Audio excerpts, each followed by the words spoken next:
Welcome to Home Dad Chat, brought to you by the National At Home Dad Network. My name is Brock, My name is Danny. and we are here to talk about life as stay at home dads. So sit back, relax, and enjoy the show. No, I don't want much. I even love handmade crafts made of macaroni. Come on now, you should know me. Times I might eat too much. No worry about my weight, got the dad bod rocking on me. Sketches on my feet, cargo shorts look good on me. I'm a dad, that's what I do. Hey, everybody. Danny's back. We're back. We're whole. It's one whole podcast now. I know you've listened to recap episodes of Home Dad Con. Right? How would anybody know I was gone? I mean, I guess nobody would know. We didn't miss a week, did we? We didn't miss a professionals. week. Yeah, that's what it is. Professionals. I stayed at a Holiday Inn Express once, and now I'm a professional. Sure, Right. that's how that works. But no, yeah, it's been a couple of weeks since I've gotten to actually sit across from you like this and be able to talk to you. You've been out traveling, and so Mhm. I'm excited to talk with you about that. Seems like everybody's been enjoying listening to the recap episodes, and I gotta say, I really do appreciate the guys who have reached out, because there was definitely a technical difficulty with the last episode getting posted correctly, because for some reason the audio from the previous episode is what actually got posted at first, and so I had to take all that down. And yeah, we got it Whoops. situated. Yeah, it happens, but yeah, just stuff like that. I really appreciate the fact that we have listeners who are people that are just like, we want this to be a good show, and we want to make sure that you're noticing these things. And so I'm all about that. Is this the episode that went up yesterday? Yeah, well, Or day this? yeah, it would have went up Tuesday or whatever. Would have been the second day of programming recap. And Gotcha.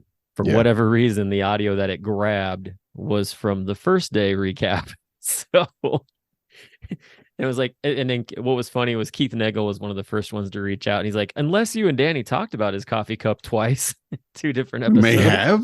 It's a very entertaining story, Keith. I was like, oh no, we did not, but I will definitely get that fixed real quick. Well, cool. I'm glad somebody caught it fast. Yeah, Yeah. I read something about it on Discord, I believe, but I didn't really get into it, honestly, because I was Sure. very busy and I figured you had it handled. Yep, honestly, it was all I'm good. just like, I ain't gonna worry about this. No, Yep. Kyle Denny but was I the did- other one that reached out about it too. So Yeah, good for them. Good for them. So, but yeah, man, it's fantastic. been good. Mhm. I feel like just the fact that things are getting out there. I know that a lot of the different presentations have been posted on YouTube for our members and stuff, which is always really exciting. I still am planning to actually take those and put those into audio files. We're just trying to figure out how to do it, because I don't know if there's a way to do it privately. And so we want to make sure that we're honoring our members with having that done in that type of way. So still working on I that. say they still count as podcast episodes. Oh yeah, totally. All right. So we got a bunch, we go from where we're at and add 20 episodes. Psh, easy. Barely did anything.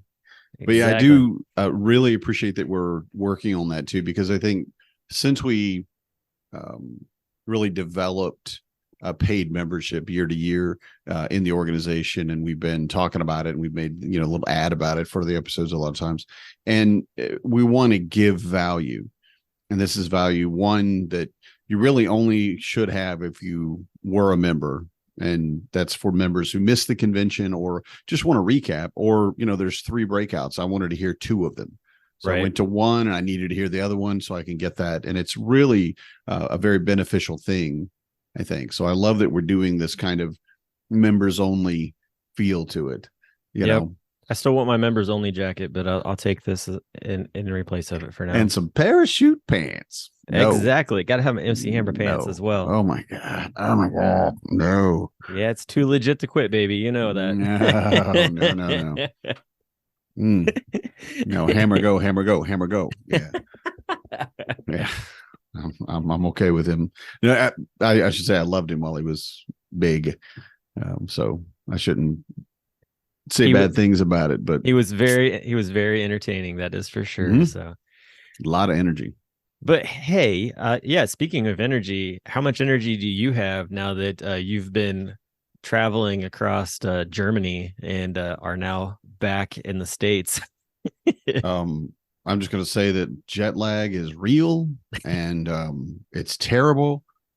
And I have been dragging all week. And I actually, I looked at Marnie, and she's 10 years younger than me. All right. So I'm figuring, you know, I'm tired, but that's okay. I'm middle-aged now, so it's acceptable. I'm like, I just feel so tired.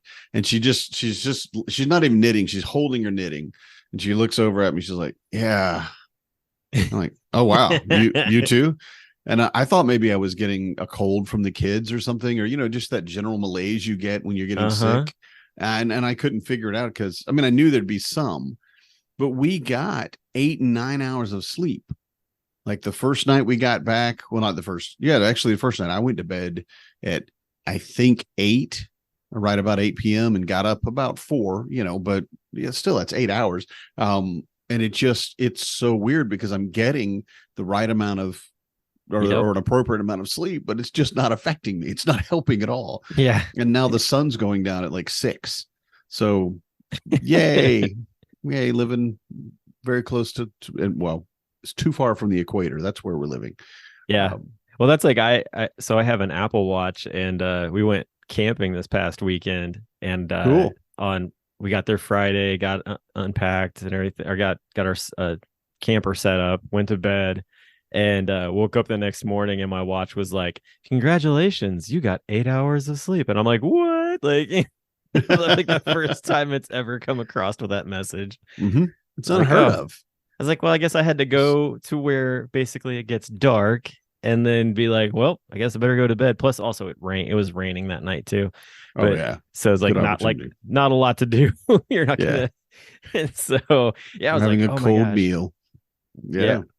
We didn't have a cold meal, actually. We had a warm meal. Were you in a camper, you said? We were in a camper. Like a pop-up or a it's a pop-up, but Corey is very talented when it comes to cooking things when we're camping, and so we had a electric skillet, like one with high sides, and she was like, well, how are we gonna cook, because my youngest wanted lobster pasta, a ravioli type of thing from Aldi, and so we just put water in the skillet and cooked it up. It cooked up perfectly fine.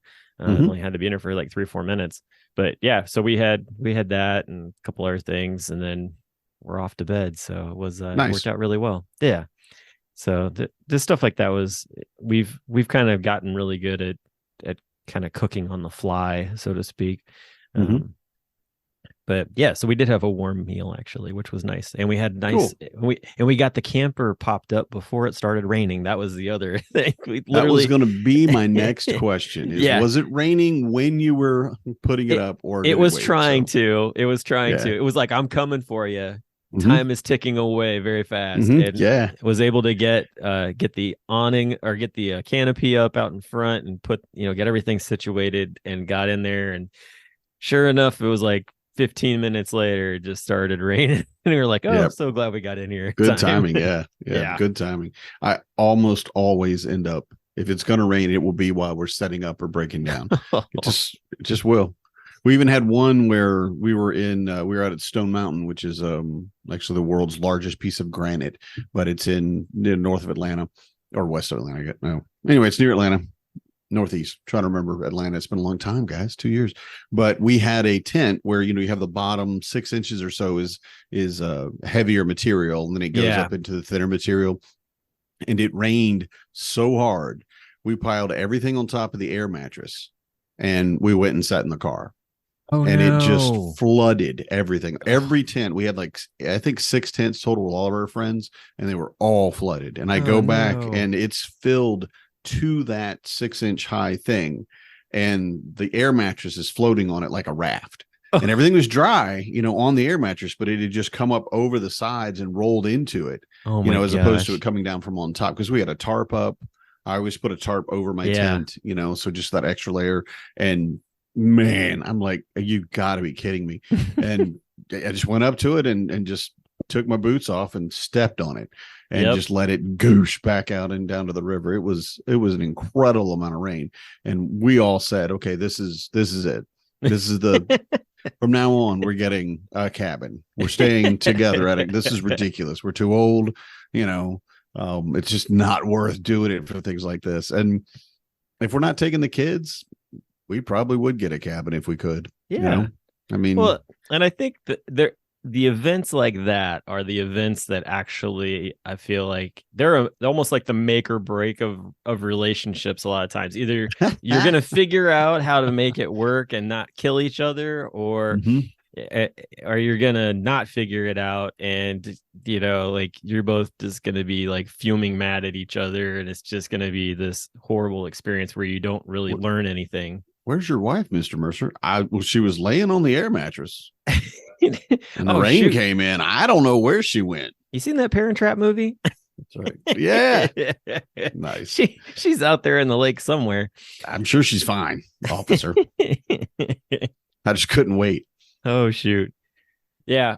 So I will say this, though, like going away with your spouse for a period of time without kids, like you were talking about, is I feel like a necessity. Like, is it hard to do? Oh, yeah. Are you going to have to like really logistically think about it? Oh, yeah, definitely. But in the end, it's like this magic syrup for like the relationship in a way to kind of keep you moving down the trail and being like, all right, like we can do this. And we can find things that we both like to do. And I think that because that's like one of the biggest things, like as you get older, as your kids get older, when they leave the house, you see other couples that like they can't figure that out. And unfortunately, like they make decisions to split up or whatever it is. But if you can really work to make that happen, like that's going to be the glue that keeps you together, I think, going on in further years. But also too, like I know for Corey and I, when we had Hezekiah that summer, so he was born in February, and that summer we actually drove up to Indiana, dropped him off at my mom and dad's house, and then actually drove about 45 minutes north from there and went camping, just the two of us, and got to do some other things outdoors, like did some kayaking and stuff. And we both looked at each other when we were kayaking and we're like, this needs to be something that we try to do on a regular basis, where we go do something. Yes. What has that been like for you and Marnie? Like, I know you've got more kids than us. So, well, this trip was, we went to Germany and then Austria and then Czechia, and all three of those places, Marnie has wanted to go since she was 8. Right. And so she has ancestors there. She has cousins living in Germany, and they're like 5 steps removed or something, but there is a line you can draw back to where, directly related to them. So a big part of it was her enjoyment of it and what she was going to, get out of it. And that's really the only reason I went. It wasn't my idea of a dream vacation. I've got a lot of anxiety and I don't think it was a good idea, but the reality of it is we got to spend every day doing whatever we wanted. Marnie likes to have things scheduled, and I have told her in the past, and we've gotten to this point again. It's been 20 years. We've figured a few things out that, okay, we can have one day scheduled as much as you want. You can have when we're leaving, when we eat breakfast, just everything. That's fine. And then we have a day where we just either do nothing, or we have nothing scheduled, or we just walk around together. And a big part of it was that getting back to like when we were dating. Yeah. And I heard there's a really nice restaurant around the corner, and they have this amazing, Chechen soup or whatever, and then there was this amazing mushroom soup that I still have to learn how to cook now because it was so good. And the idea of going, okay, well, where do we want to go and what do we want to do? And you really lose that with your kids. You have to think about everything that you do, and whether it's one kid or if it's 4 kids like me, or if it's 12 kids, it doesn't matter. You have to consider that child and everything that you do. Yeah. And getting the opportunity. And we've talked in the past about dating your spouse or dating your partner. Yeah. And finding that time to just be the two of you. So it was amazing time for us in that. And I told her at least twice, I said, this is what we really need. We need to get back to where it's you and I talking to each other, you and I spending time with each other, you and I doing what we want to do, and not, okay, this kid going here, this one has practice stopping here, this one, and just the constant logistics of running a family, and what I would say might be considered a big family. It's draining like everything else, even when everything's going great. So finding that time, and even if it's just, something simple, camping is generally pretty simple, but it could be as, easier as, hey, we're going to go to a restaurant. We're going to go find some place to eat. We're going to go to a movie together, or we're going to go sit in the hammock or sit out in the sun. And my kids are old enough to where I can say this: you're all going to stay inside and you're not going to bother us. You're not coming out here. If you come out here, I'm going to yell at you, or whatever. But getting the kids to understand how important that is my point in saying that. Yeah. I don't really yell at my kids. I do, kind of raise my voice, but they know that it's in a loving way. I'm playing with them most of the time. But I mean, sometimes I yell at them, but most of the time it's very calm, and like, yeah, go to bed or whatever. But instilling in them an understanding, and this started with as soon as my oldest could understand anything, that it's her and I. Yes. We're a team, so you can't say, well, dad said no, so mom might say yes, and I'll go ask mom. That doesn't work in our house. We know, and a lot of times it's like if someone says, hey, dad, I need to buy blah, blah for school or whatever, ask your mom. That's not my department. I'm not going to move into that. I'm not going to tell you can, because I don't know the budget.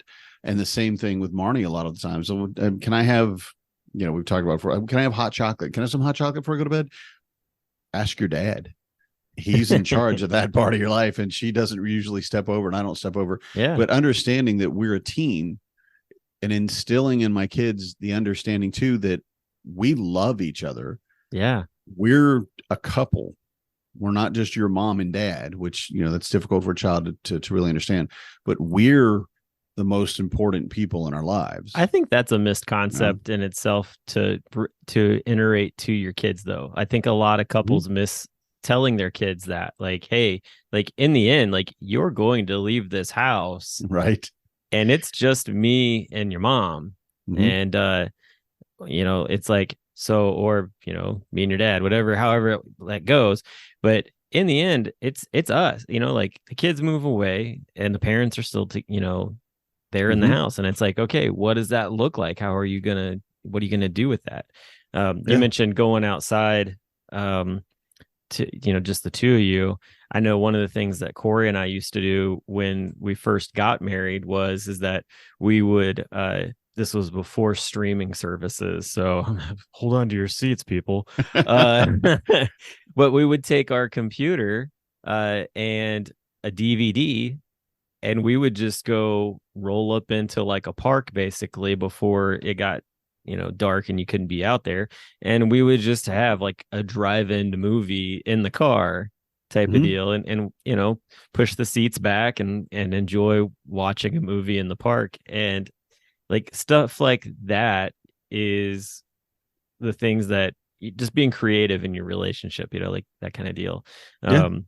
So that idea of now you can even do that. You just, any movie, you can just pull it up on your, phone, or use your phone as a hotspot and pull it up on a computer type of deal. Seems kind of silly, but it's actually a lot of fun. Well, yeah. And it's that time to yourselves. Yeah. So it makes perfect sense. Yeah. And I know a lot of things what Marnie and I do is we work together. there's a project or whatever we need to do. And you really have to watch, of course, with skill levels and your patience with the other person, whatever they might be doing. But a good example for us is lawn care. Marnie wants a big green lawn with big, like thick grass, and she loves that. And she's willing to put in the time and the effort to maintain it. And she enjoys cutting the grass. She'll get out, and I have the headphones that'll Bluetooth into my phone or whatever. So she'll get out and she'll listen to a book, and she'll just ride in circles basically until she gets it all done. And I go out and I do the trim work. And I try to get there first, because I think you should trim before you cut, but sometimes it's at the same time or whatever. But we're out in the yard doing work together. Yeah. Whatever that work might entail for that day, even if it's just picking up limbs or, whatever. Having that time where it's just the two of us doing this thing, and we're building our family, we're building our home in that way. Yeah. And I think that's also very important to remember, is that this is a joint effort. Definitely. And to be able, a lot of this is grind work. We've talked about it. This is laundry is a journey, not a destination. Yeah. We're never going to get it finished. But the things that we do beyond that, lawn care being a great example, just like putting up the lights for Christmas or Thanksgiving or Halloween or whatever you put up. I'm putting my lights up this week. I just want to say, as soon as it stops raining, because if I wait till Christmas, I'll die. It's too cold. You're not wrong. That's actually really smart. Yeah. Well done. Well, Greg Clapp, not me. Greg Clapp. Greg Clapp. He said, he's like, were you putting your lights up in November? I'm like, yeah, I'm trying to get them ready. He's like, it's too cold. I think what he said is he puts his up at the beginning of October, and then he's got the multicolored. So like, this is our Halloween lights now. And then there are Thanksgiving lights, and then there are Christmas lights, and then there are New Year's. He goes, I don't really ever take them down. That's my dad's that way now, because he's getting up there in age, and so he went up a few years back and he put like white LED Christmas lights like on the peak of the house and down and things like that, and he's not taking them down. Like, I'm gonna have to deal with those when he dies. This is how it's gonna be. There for the duration. They are there. I'm about there myself, but putting up lights and getting together about the decorating, what you're doing for Halloween. And a lot of times too, I mean, like with decorating, again, Marnie and I fortunately have the same kind of passion. We kind of like the same things. We want the same level of decoration, and it can be a little more difficult if you're not on, the same level with that. It can be, yes. Right. But it's still a time when you can be together and you're making the place better for your family. Yeah. As a couple, it's the two of you. And that's, I was gonna say, like, showing good examples to your kids should be a high priority, honestly. And that especially with how you work together, what you're doing together. And that the other part of that being of, like, with dating, with going on dates, is the importance of that.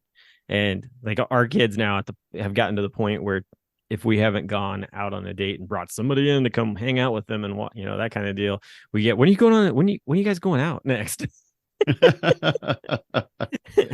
So like, when is so and so coming over to hang out with us? They're like, oh, you're trying to kick us out of the house now? Okay. But they get it. Like, they enjoy having somebody come over and hang out with them, and they also see that it's there's like not in as many words, but they see the importance of us getting out, and we've explained that to them multiple times too. So but I think working together on projects is definitely that can go hit or miss for sure, depending on the couple. Definitely. Yep. I think Corey and I are the opposite of you and Marnie. Like, I'm more of the lawnmower, and she's the gardener type, and like, she's very green thumbed when it comes to plants and stuff like that. She's trying to turn her house into Jumanji a little bit, but I'm living okay with it so far, as long as they're good for you. Yeah, I hope you breathe. They clean the air. Yeah, that's what she keeps telling me, is that it's going to clean the air. I don't know. I think she's just talking about me farting, but I'm not for sure. The older you get, the more you fart, the more plants you need. Yeah. Well, and I see it. It's an algorithm. It'll give you. And we have an almost 11-year-old. He's going to start smelling here pretty soon too. So, so all those things. But yeah, I think that it's important to definitely be moving in that direction.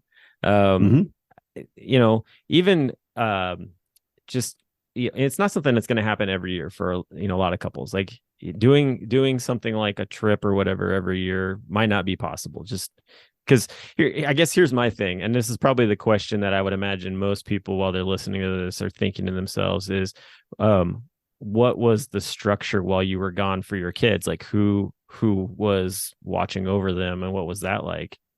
Well, with the understanding too that my oldest is 17. Correct. So it's pretty close to where he could handle it for several days. He could make dinner, he can cook, he could do all the things. And my youngest is 9.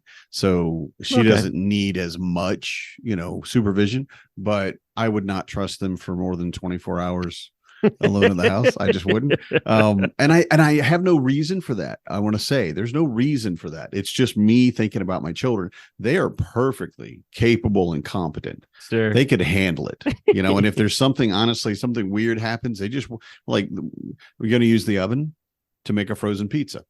Okay. All right. What happens if you burn yourself? And they will give me a step-by-step of what they do. Now, when you actually burn yourself, what you actually do, of course, is probably going to be different in the moment because you're panicking.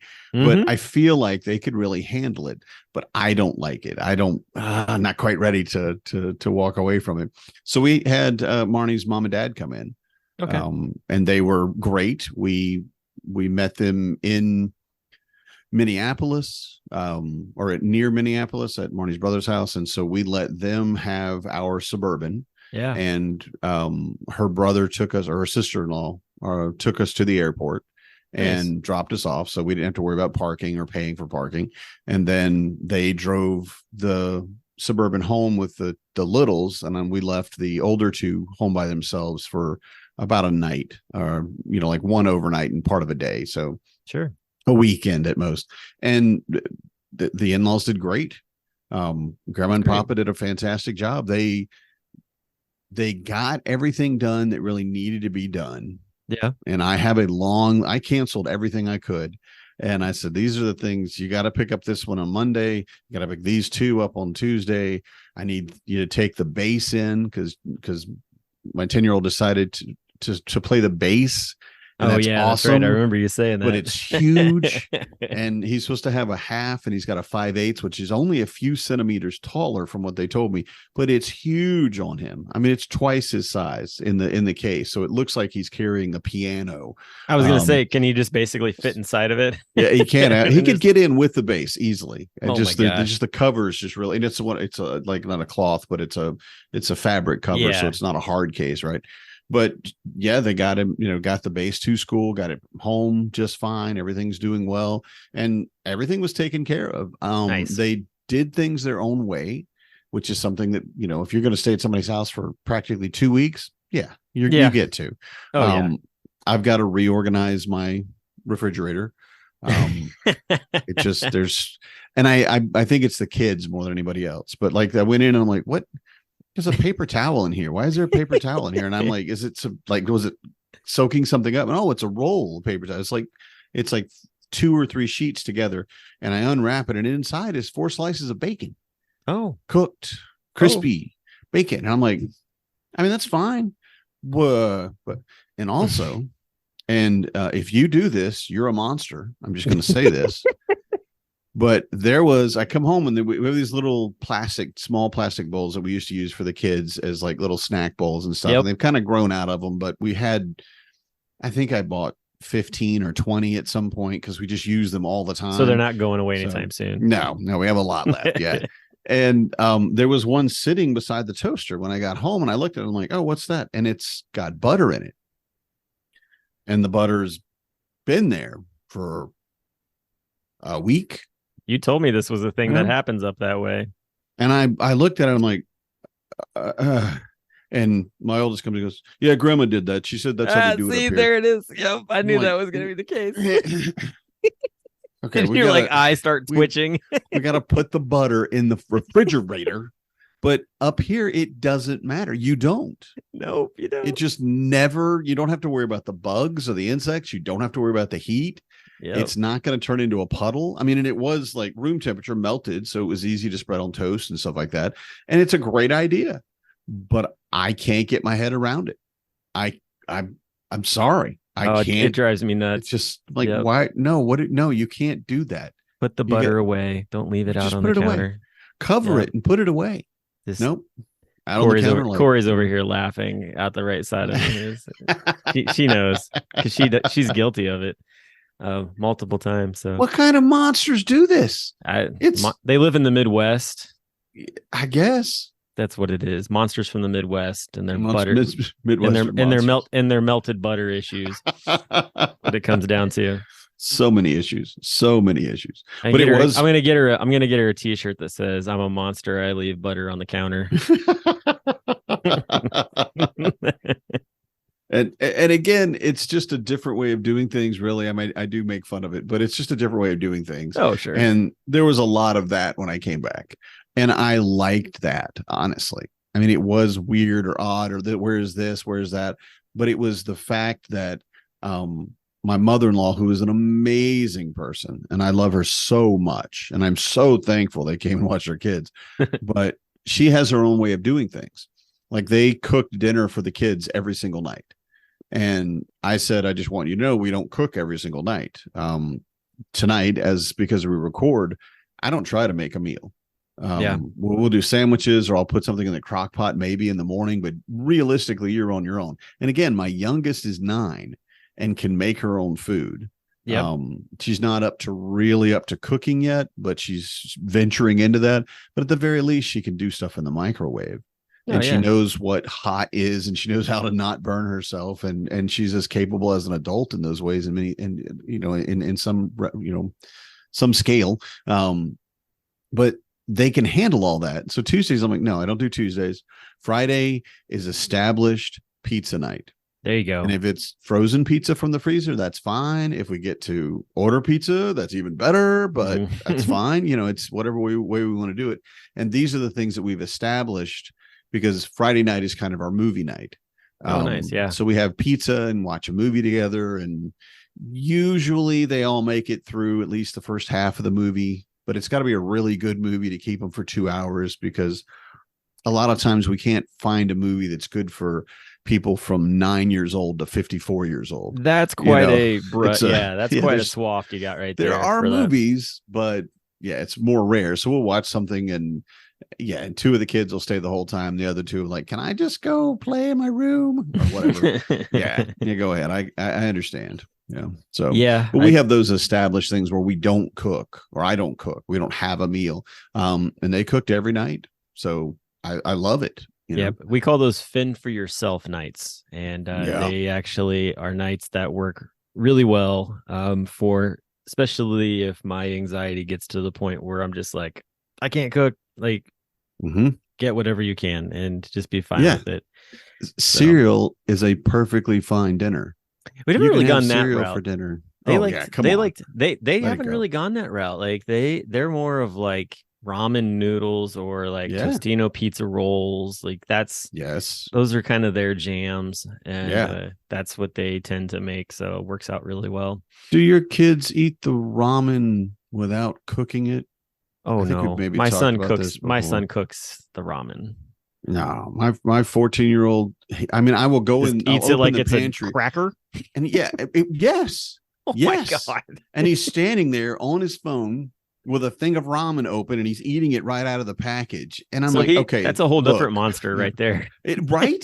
That's a whole I don't know where you monster. learned this, or when he goes, it's good this way, Dad. And then of course it shatters like a glass plate. Every time it goes everywhere. And it's everywhere, all over the pantry. It's an explosion in my mouth and all over your floor. Exactly. And we call him our bear, because he's a lot like a bear. And how he eats, he just stands there and he's like, I want a marshmallow, and I want some ramen, and I like no. Take something, bring it out of that pantry, you monster, and sit it on the table with a plate or a bowl or something. But he doesn't want to cook it most of the time. I like it crunchy. Interesting. Now my son will after he puts the brick of ramen in the hot water, will sit there and munch on the little like niblets jibbies that came out of there, like while he's waiting on it to cook. That's the only thing that he does. Which I mean, for that, I'm like, all right, that makes total sense. Like a little Right. little pre-snack, type deal. That works out. But yeah, to sit there though and pull the brick out and be like, nom nom, like no. Yeah. This is terrible. Again, you're a monster. You need to stop. Oh golly. So going back to your trip though, I'm curious of this. What were some of the highlights for the trip? Because you were gone for 2 weeks. About 2 weeks, yeah. About 2 weeks. Yeah. What were some of the highlights that you enjoyed yourself personally, and then what are some things that you and Marnie enjoyed? Like, well, in Czechia, they had a limestone quarry, and they're quarrying out, I mean, a city's worth of limestone. Literally, they built the majority of Prague out of limestone, and I mean, it's a very common product all through it, going back hundreds of years. And as they're opening these areas out, of course, limestone and water don't mix well, so you have a lot of areas where the water has hollowed out caves. Yeah. And there was one that we went to, and this was my highlight, was going to the quarry, being able to see the quarry. We couldn't get down there to it, of course, because it's operating, but then going to an established cave, a limestone cave with, lighted pathways and actual stairs built in and handrails and all those things, and being able to walk around in that limestone cave. And I love caving. Just in general, I will go, me too, just wherever. And getting into that and being able to learn about the history of it. We also learned about the history of, them quarrying limestone. There was originally, this cave was found because the story is there was a little boy who was shepherding his sheep, and he saw a little thing of smoke coming out of the ground. So he went and looked at it, and down inside was a bandit. And the bandit had a bag of money. And the bandit said, "Here, I'll give you a coin if you don't tell anyone about this." And the little boy said, "I swear I will not." So he takes the coin and he goes back to his village. And of course, he talks about it. He tells everybody about it. And the bandit, of course, knows that the kid's not going to keep his word. So he scuffs out the fire and he puts a stone over the top of the chimney. And the villagers come back, and they can't find the hole. They can't find the smoke. They can't find the bandits. They assume the kid is a liar and a thief and stole that money and told the story so that he could get away with keeping it. Oh no. And they beat him. Oh no. Like you would in the 1300s, to a villager kid for stealing, and brought him back. But it was actually found out that there were a group of bandits there that were making counterfeit coins. And this was a long time ago. And back when you would bite a coin to see if it was real, it was before that. They didn't do that yet. So that's the kind of the history. And they have a mannequin of a lady throwing out some stuff into the back of it, and a big pile of coins that the people that visited it for the longest time would throw coins in there. And they finally like a wishing well stop. Type of deal. Yeah, but just like a dry basin. Yeah. And then getting all of that, which was cool and amazing. They have the chimneys that go up, and they're created because of the limestone hollowing out and all that stuff. So you've got this big, long, tubes that don't actually go straight, and they have animals that would fall into it and get buried in the mud, and then you'd find their remains, and that's how they know, there were people here, and the coins and the stuff that they threw out after they ate. And there were two of the coolest things. One was, and I don't remember what the name of the dinosaur was actually, but it's like the proto rhinoceros. It's before the rhinoceros looked like it does now. It looked kind of like this. Yeah. And they have one of its skulls. Oh, wow. A skull and it's not the whole thing. So you kind of have to look at it and figure out what it is. But then they found a human skull and a part of a jawbone. And originally the person that found it, and this was hundreds of years ago, said, well, I think it's about 50,000 years old. And everybody in Europe said, no, it can't be 50,000 years old. We figure it's probably 25,000. That wouldn't make any sense for it to be 50,000. That would be the oldest thing that we've ever found for human remains in Europe.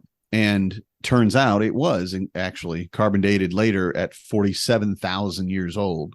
Wow. And it's the oldest human skeletal remains found in Europe, if I understand the story correctly. My goodness. So of actual, Homo sapien remains. Yeah. And I know and it was really cool. And the guy that was telling us was amazing. His name was Joseph, and he had his degree in geology, but could have had it in history. He was so intelligent. He was so energetic.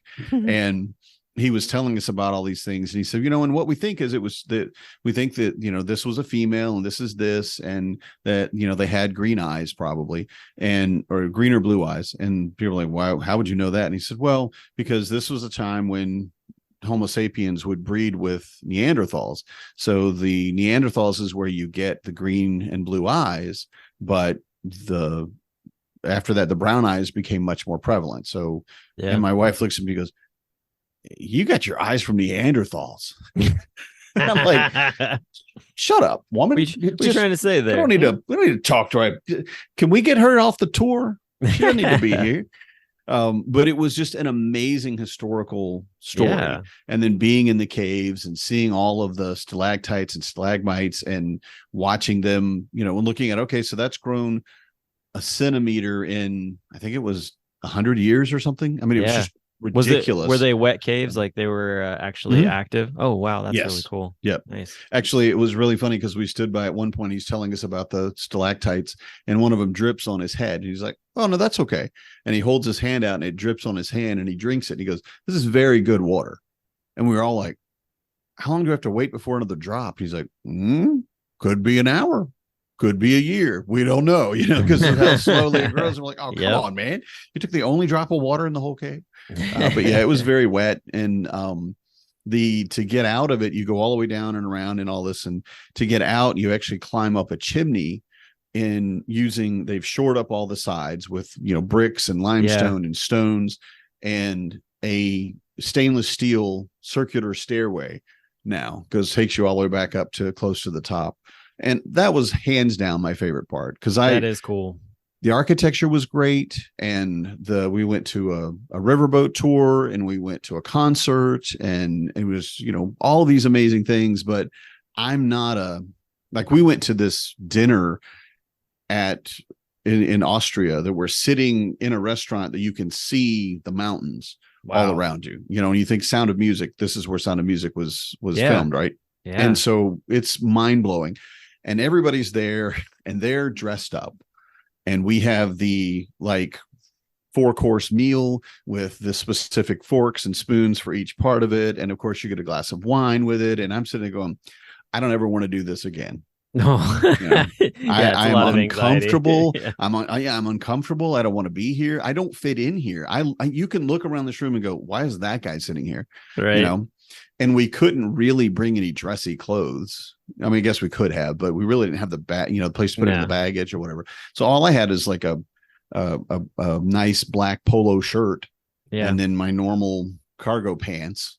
And by the way, what you don't wear in any of those countries is cargo shorts. Oh, shoot. I right. I looked it up. I'm like, what should I wear? When I was thinking about weather, and this lady has things. So just want to tell you, they don't wear a lot of shorts here. Everybody wears long pants. I'm like, well, I guess I could do that. And nobody wears cargo shorts.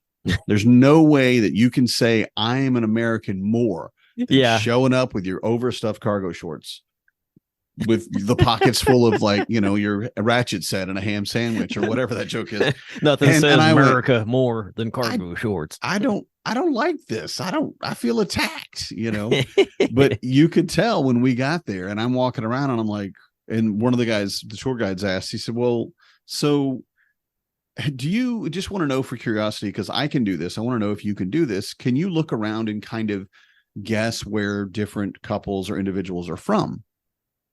Right? Like what country they're from, if they're from France or from Spain, or, where they, what part of Europe they came from. And I'm like, I can tell the Americans. And he's like, well, I mean, that's kind of an easy one, Danny. I'm like, yeah, I know. Cause that guy right there in the cargo shorts, he's like, yeah, those are so funny. I don't know why you wear those. I'm like, I'm off this tour, man. I'm out of this boat. I don't want to talk to you anymore. I feel attacked. Get me out of here. Jeez. And then the coolest part about it was I need to talk, and I need to be able to read signs. And in Germany, I figured out I got really depressed first day.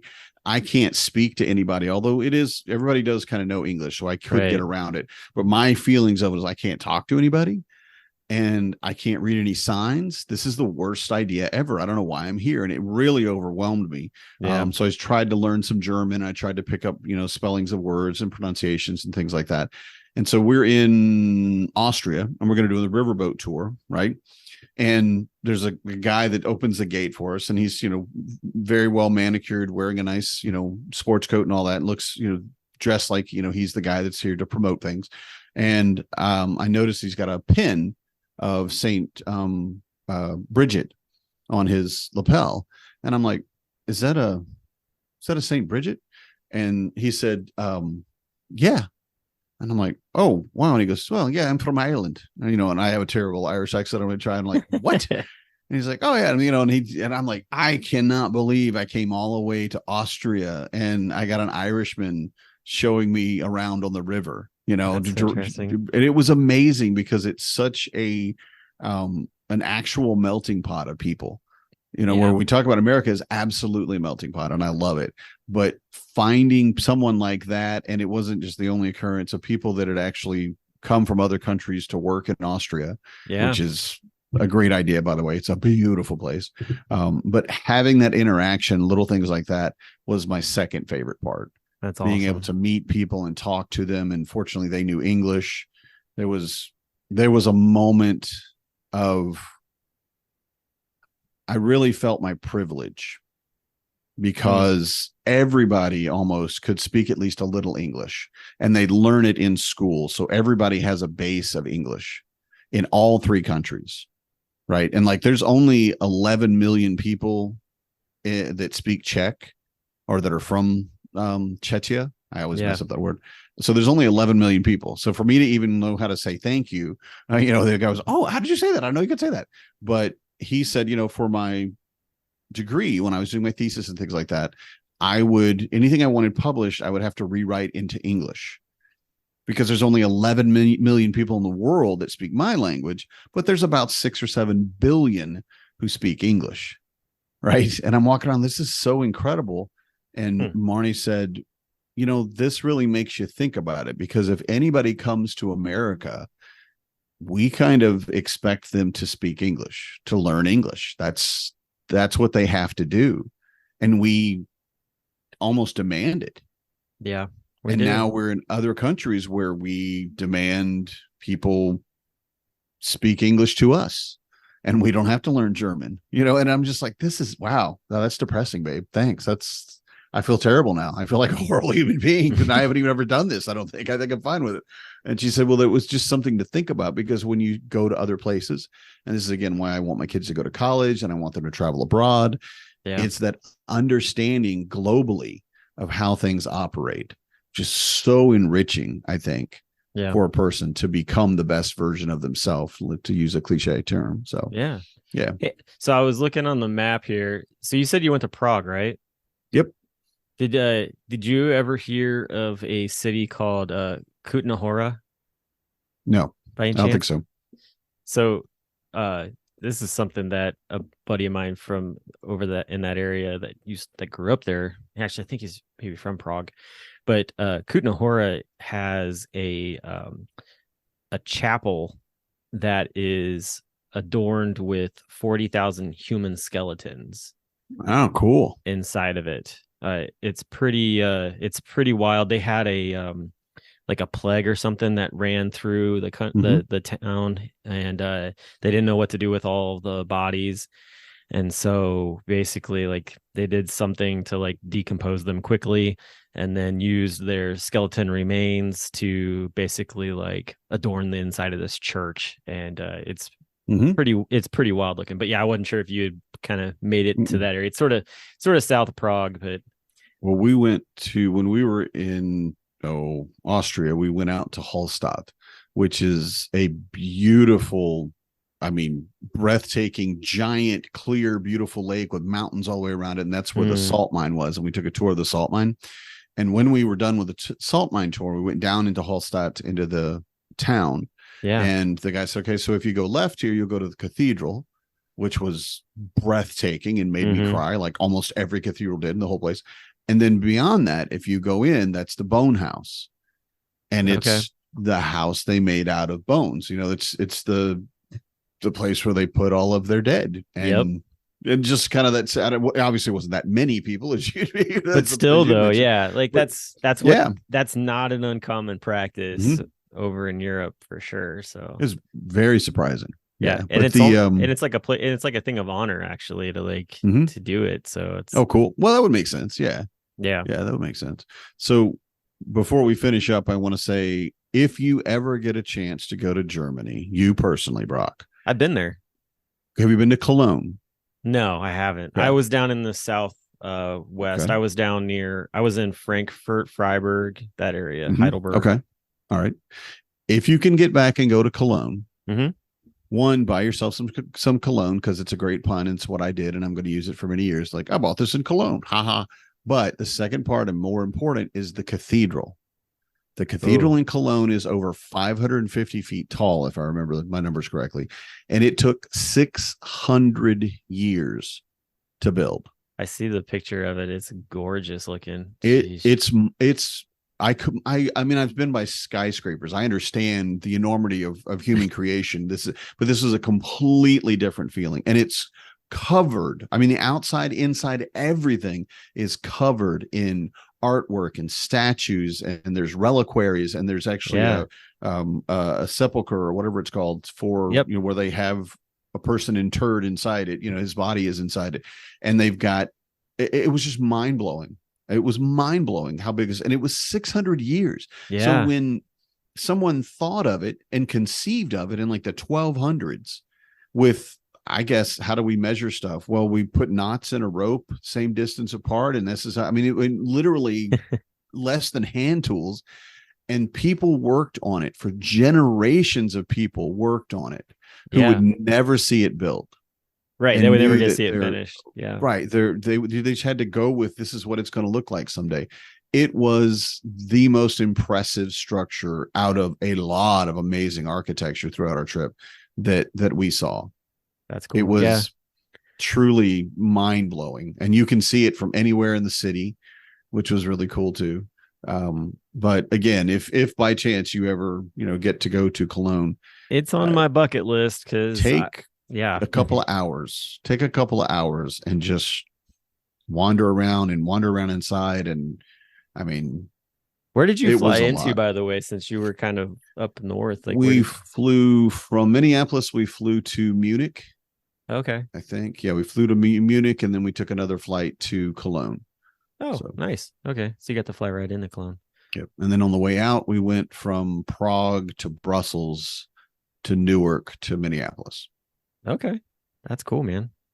Yeah, it's on my list, man. It really is, to get back there. Corey knows that too, because I do a lot of family heritage research, and I'm almost positive that there's some like remnant of maybe even both sides of my family actually still in Germany. So it would be awesome to be able to track them down, just to meet them. We saw Marnie's family. Their name was Wehrmacht-Kirchner, I think. Yeah, I think it's Wehrmacht-Kirchner. But anyway, met their family again, and they have a family book. That's cool. Was the last thing it was updated. It was like the 80s or whatever. So actually her name is in it, but her siblings are not in it. So it was very interesting. And then, because that's her mom's side of the family, if I understand correctly, and her dad's is in Prague. And we went to, which church was it? But we went to a thing where her family headstone was there from the, I don't know, 1500s or something. I mean, it was just, and everything. We went into a bookstore in Austria that has been there and operating in one way or another since before the printing press was built. Wow. Oh my gosh. Before America became a country, which, if you think about it, wasn't that really that long ago. I mean, I feel like we're very old country. No, we are so young. Like, we are we're like on our chin. I mean, we're barely even teenagers in the eyes of the rest of the world. And it's mind blowing for me I mean, to go, and we went in and we actually went and we bought, she was looking for a book. I don't remember what it was, but I bought graphic novels for two of my kids. Oh, cool. My oldest and my 10-year-old, my 10-year-old is learning German ish, you know, but my 10-year-old, my 17-year-old is definitely, he's taken 2 years and he wants to study in Germany and all this. So he's really concentrated on it. So I got him a manga book that he hadn't read before, but it's all in German. That's cool. And he's like, oh, I cannot read this. Like, no, but you will be able to. Yeah. You'll learn it, right? And then the other one, it's a much simpler. It's My Hero Academia, and it's a very much more common manga, and it's an anime, and it's again dubbed into English and subtitles and all that. But this was in German. He's like, oh, Dad, I think I've got this book. And I'm like, you do not have that book, son. He goes, I'm pretty sure I've read this. I'm like, open up one page and read it. And he goes, it's in German. I gotta ask this though. I'm curious. Did you try any Haribo gummy bears while you were over there? Did you? Yeah. Did you notice the difference in them? Because they're made different over there than they are here in the States, and they taste totally different. And they're tasty. They're really good. I mean, I like them either way, but you can definitely tell the difference in them. And that was one of the things when I was over there, when we were in Freiburg, they actually had a Haribo like bulk shop, so you could go in there and just get scoops of all kinds of stuff. And I came back with so much because I was over there when I was in college, and so it was like, you know, the Coca-Cola gummy bears that or the Coca-Cola bottles type of deal, and they wax bottles. No, not wax. They were the gummy, the gummy ones. Yeah, but they tasted like a freaking you were sipping on Coke out of an actual bottle. It was amazing. That's just awesome. Stuff like that. So yeah, I wasn't sure if you had done that or not, because I feel like you miss out on it if you don't get it, because that's where it's from.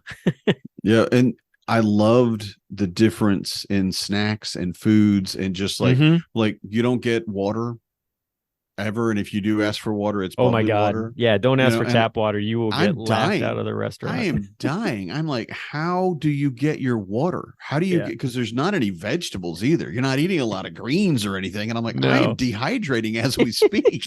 And Marnie looks at me and she says, beer. Yep. I'm like, there is no way. Tell me you found the beer vending machine. Did you find a beer vending machine? No, I didn't know there was one. No. Yeah, they have beer vending machines, or at least they did when I was over there. But this was this was early 2000s, and it was you could get beer out of vending machines, even at even on a university campus. You could do it actually, which was pretty wild. And it was room temperature, warm, whatever you want to call it. So, but yeah, that's funny. That is funny. I mean, and I did try several beers, and everywhere we went, I did tell, I'm like, Marnie, I'm like, are you going to have a beer? And if she said no, I'm like, okay, so give me the beer you would eat with this meal. Yeah. And I know what's going to happen is I'm going to take a couple of sips. I'm not going to like it, and I'm going to give it to Marnie, and she's going to finish it. And that's just, I know this, this is what we do. But yeah, it was amazing to just, we went and was finally in Czechia, I think was where we've had it. And there was basically an American bar. They had very different burgers. It was wildly different burgers. Like one burger was, I don't remember what was on the burger, but it had one of those really long toothpicks, and it had 2 chicken wings on the top. And interesting. I'm like hot wings. I'm like, you have hot wings, and okay, whatever, You should be used to that, though. I mean, it's in Wisconsin. You get all kinds of weird stuff put into a Bloody Mary. So. Into a Bloody Mary, yeah. And the lady came around with an ice cold pitcher of water and 2 glasses, and it was like, Americans, okay, you want some water? And it was, you had to pay for it or whatever. But yes, I do. I absolutely keep it coming, lady. Right? Will you dehydrated. Please? I am dying. I've got a headache. I don't know what's going on. And they have vegetables, but they're all root vegetables, or they're just like pureed into something. Like the mushroom soup was amazing, but it's mushrooms and potatoes mainly, and a little bit of dill.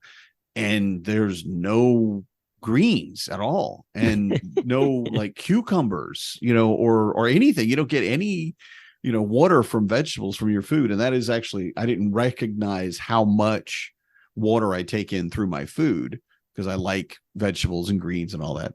And it was hilarious. Did you get to try some good scotches while you were over there at all? I did not. Okay. No. Didn't ever smoke a cigar either. Okay. There were a lot of people that told me, I had at least 3 people say, hey, you can get a Cuban over there. You should try a Cuban. And I've had a Cuban cigar before. Yeah. It wasn't that impressive.